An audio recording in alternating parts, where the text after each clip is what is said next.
La dernière fois, nous avons découvert que nous sommes appelés à devenir missionnaires dès à présent, sans attendre de nous sentir prêts ou suffisamment formés pour cela.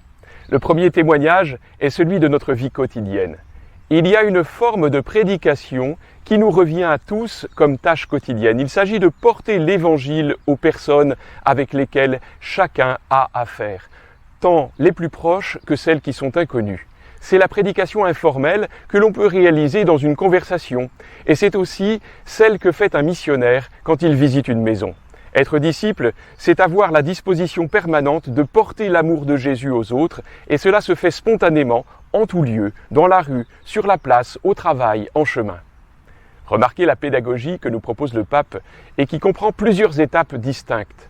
Dans cette prédication, toujours respectueuse et aimable, le premier moment consiste en un dialogue personnel où l'autre personne s'exprime et partage ses joies, ses espérances, ses préoccupations pour les personnes qui lui sont chères et beaucoup de choses qu'elle porte dans son cœur. C'est seulement après cette conversation qu'il est possible de présenter la parole, que ce soit par la lecture de quelques passages de l'Écriture ou de manière narrative, mais toujours en rappelant l'annonce fondamentale: l'amour personnel de Dieu qui s'est fait homme, s'est livré pour nous et qui, vivant, offre son salut et son amitié. C'est l'annonce qui se partage dans une attitude humble de témoignage de celui qui toujours sait apprendre, avec la conscience que le message est si riche et si profond qu'il nous dépasse toujours. Parfois, il s'exprime de manière plus directe, d'autres fois à travers un témoignage personnel, un récit, un geste ou la forme que l'Esprit Saint lui-même peut susciter en une circonstance concrète.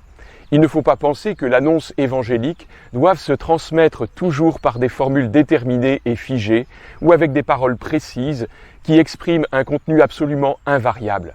Elle se transmet sous des formes très diverses qu'il serait impossible de décrire ou de cataloguer, dont le peuple de Dieu, avec ses innombrables gestes et signes, est le sujet collectif. Par conséquent, si l'Évangile s'est incarné dans une culture, il ne se communique pas seulement par l'annonce de personne à personne. Le pape aborde ensuite un sujet important et délicat, celui des charismes. C'est bien à des personnes que ces dons de Dieu sont confiés, mais ils sont pour l'Église. C'est donc à l'Église de les reconnaître, de les accueillir comme tels. L'Esprit Saint enrichit toute l'Église qui évangélise aussi par divers charismes. Ce sont des dons pour renouveler et édifier l'Église. Ils ne sont pas un patrimoine fermé, livré à un groupe pour qu'il le garde. Il s'agit plutôt de cadeaux de l'Esprit Saint, intégrés au corps ecclésial, attirés vers le centre qui est le Christ, d'où ils partent en une impulsion évangélisatrice. Un signe clair de l'authenticité d'un charisme est son ecclésialité, sa capacité de s'intégrer harmonieusement dans la vie du peuple saint de Dieu pour le bien de tous. Plus un charisme tournera son regard vers le cœur de l'Évangile, plus son exercice sera ecclésial. Même si cela coûte, c'est dans la communion qu'un charisme se révèle authentiquement et mystérieusement fécond. Si elle vit ce défi, l'Église peut être un modèle pour la paix dans le monde. Les différences entre les personnes et les communautés sont parfois inconfortables, mais l'Esprit Saint, qui suscite cette diversité, peut tirer de tout quelque chose de bon et le transforme en un dynamisme évangélisateur qui agit par attraction. La diversité doit toujours être réconciliée avec l'aide de l'Esprit Saint.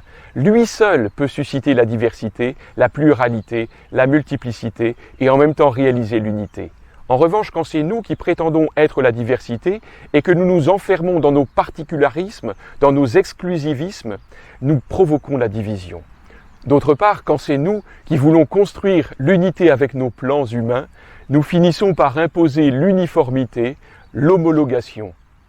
Ceci n'aide pas à la mission de l'Église. Voilà la question que nous pouvons accueillir pour nourrir notre réflexion.